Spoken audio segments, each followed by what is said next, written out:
Hi there, today I'd like to talk about the low register of the flute and how to achieve a really beautiful singing tone.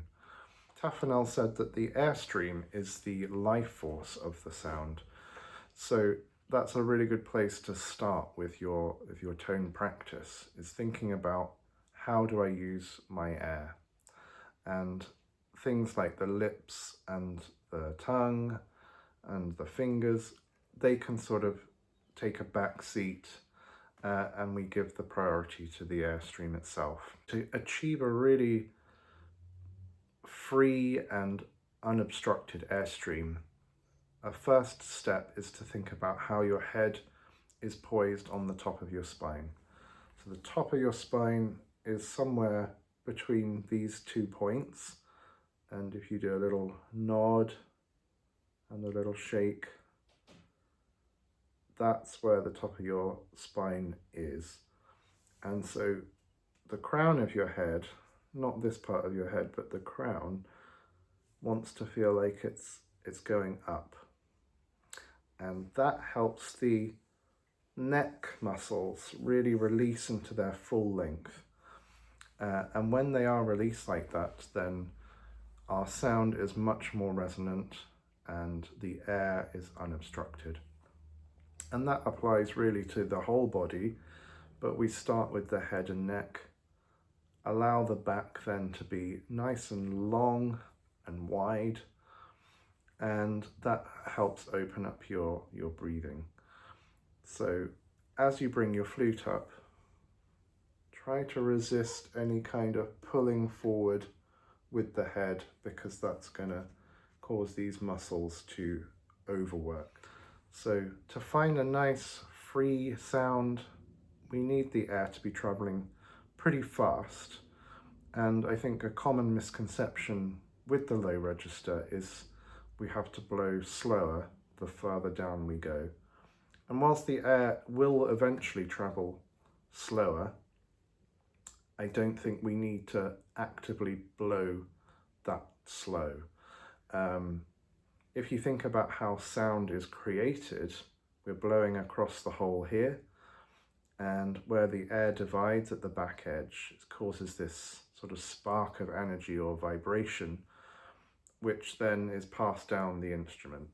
So if we want the sound to be nice and energized all the way down, we need, I think, more of that energy supply to create that sense of vibration down here. And that doesn't mean blowing more, but it means maintaining your airspeed to keep supplying that energy. So for example, if I play very slowly with my airspeed in the low register, as I go down, you might hear the sound lose some focus or lose the color center of the sound.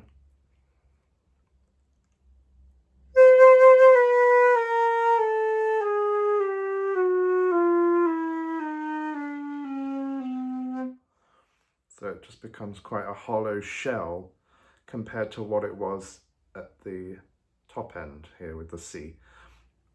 So if I want the same color all the way down with the same vibrancy, I need to blow with a similar airspeed, and my angle of the air is going slightly lower as I go down, so that the lowest notes don't split up to a higher harmonic, but only tiny little bit. When I want to blow very loud, obviously I need to angle the air a bit further down, and when I want to play softly, I'm going to angle it up. So just a tiny little descent as you go down, but keep the airspeed fast.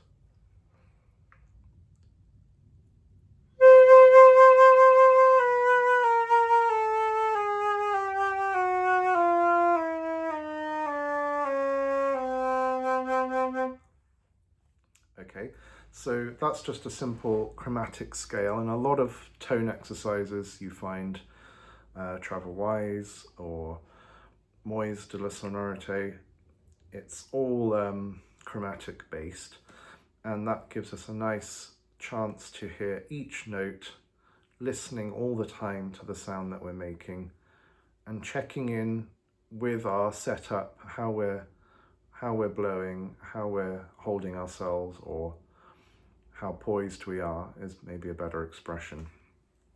So if we take these chromatic pairs and think about ways to make the sound even better all the time, every breath that you take can be a little refresh of those thoughts. We can now think about the inside of your mouth. So creating a really nice cavern of space so that the air, when it's traveling up, can just follow the shape of your mouth and out through the lips without any sort of meandering by gripping somewhere and causing a tightness in the tube. Just try to think of a nice big tube for the air to come through. And so quite a nice thing is to think of a vowel, so an R or an oo, and noticing how that changes the color of the sound, but how it also keeps the sound open and free. Okay, so if I think of an R, it's a nice warm vowel, and on a B, trying to find a nice resonant B before I go to A sharp.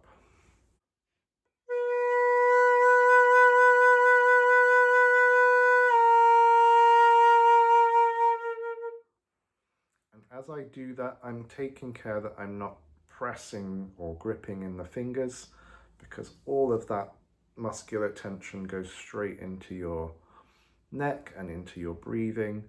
So I'm just reminding myself to keep this all nice and loose. Okay, so you repeat each pair, so you have a chance to check in and see, was that the sound that I like, or maybe I could change something, or whatever it is that will help you. Check in with your posture and all of that. How fast do I need to blow?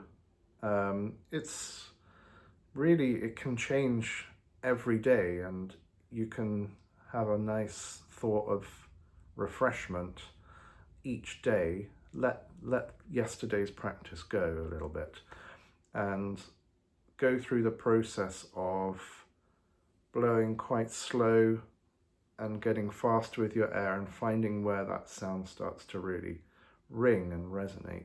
So if I do on purpose a very slow airstream, obviously that's not a sound that I want to use, but it has this real open inside quality which I want to continue. Now I'm going to increase my airspeed with that nice internal space and find out where I like the sound the best, and maybe go beyond it to see actually the possibilities of the sound a little bit more.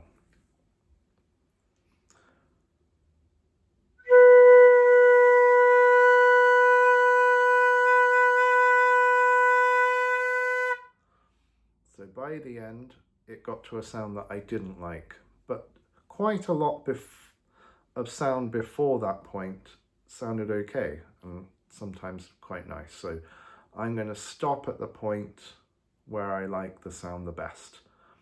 You could think of going from 0 to 100 miles an hour, and maybe you end up in sort of 70 miles an hour, so a legal speed limit. So let's try that again.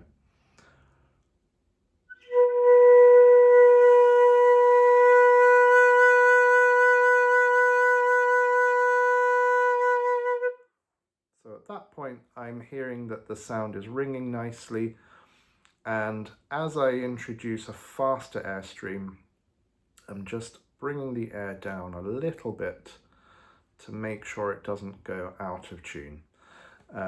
When you blow too high, the harmonics go out of tune, so the octave goes out of tune, and the sound doesn't project or ring in the same way. Likewise, if you're blowing down too far, your octave is going to be too wide. And that's something I've talked about in a previous video on intonation, so you can check that out. But just, yeah, as you want to introduce a little bit more of that energy to the sound and your air speed's going faster, just think about the air dropping in a little bit more. So then we take that with your nice vowel of R or U, whatever it is, to your A sharp with nice gentle fingers.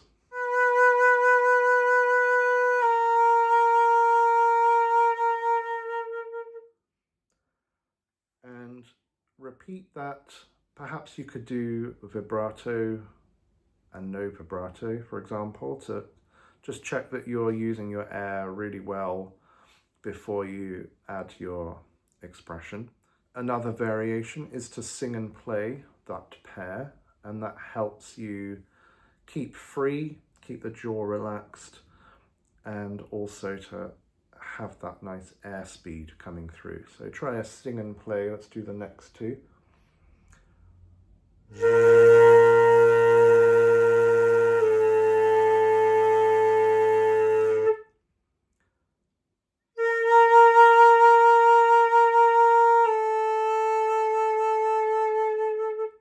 Let's try bouncing the air, so a breath attack or ha ha ha, and then doing the legato afterwards. And the advantage of that is because you're bouncing the air, all the muscles are being freed up. They might have been a little bit sort of held or not very activated. So by doing the breath attack, you are waking up those muscles and keeping them free. And so when you go back into the legato, you can maintain that sense of buoyancy and freedom in the air. And that should give you a nice vibrant sound. So here's a bouncy version.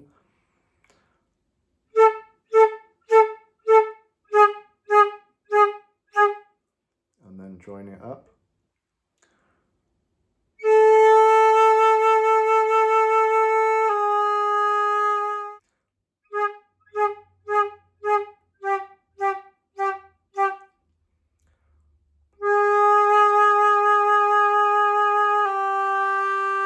Another nice one to do is a bit of flutter tonguing. That gets the air coming through nice and focused and fast.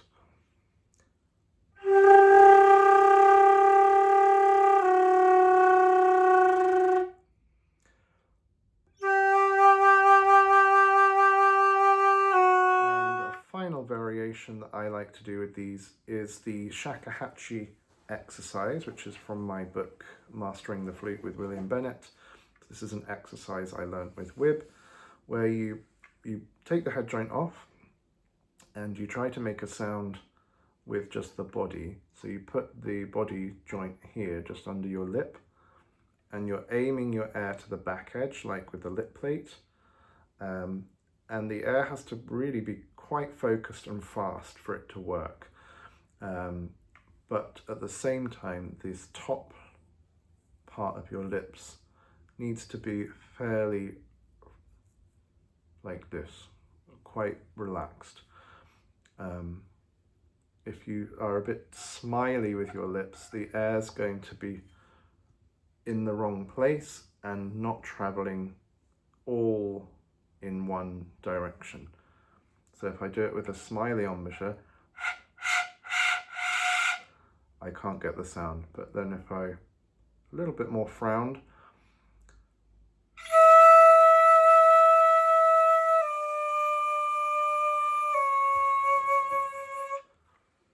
so that might take a while to get that if you've never done it before, but it doesn't matter too much if you don't get the sound. The process of doing that exercise is going to open up your low register. So if I just play something after doing that, you might hear a difference.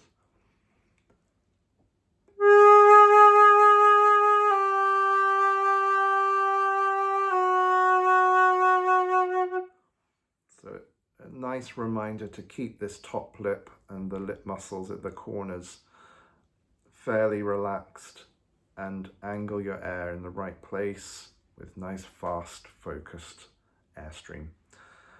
So those are some of the things that really help me with my low register and keeping it rich and resonant. Because the flute is so good at changing the color, it's good to change your color. So think of a different vowel, such as an oo, and practice staying nicely even with the color from the middles, in the middle of the stave down to low C, with that different color. So you might not need quite as a fast airstream, but still enough to maintain that spark of energy all the way down the tube, even with a softer color.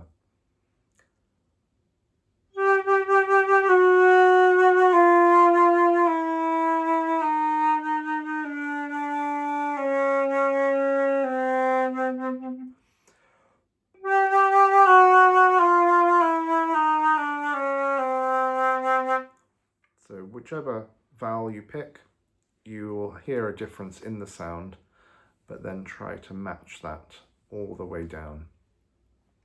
Okay, so let me know how you get on with those exercises, and if you've got any questions, just pop them in the comments below.